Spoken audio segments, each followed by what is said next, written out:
guys, and welcome back to this channel. In this video I'll be showing you guys how you can change any colors of any videos on CapCut PC. You can do this also on stock videos, but I'm just going to select the video and I'm just going to go to adjustments here, and I'm just going to turn on the saturation, and I'm going to turn down the brightness a little bit. Then I'm just going to go to library, and I'm just going to go to the backgrounds, and I'm going to select a color that I want to use. I want to use this really bright pink, and I'm just going to rotate it, and I'm just going to adjust it. Then I'm also going to go to video. I'm going to go to basic, go to blend mode.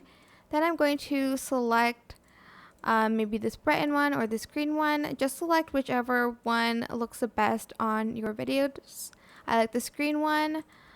Let me just kind of like see which one I want for it. I like this one as well. Color dodge looks good. I think I'm just going to go with color dodge.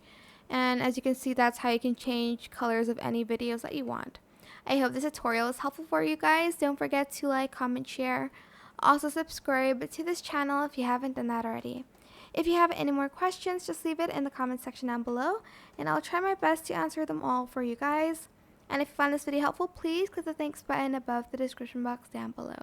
Thank you so much for watching. Bye!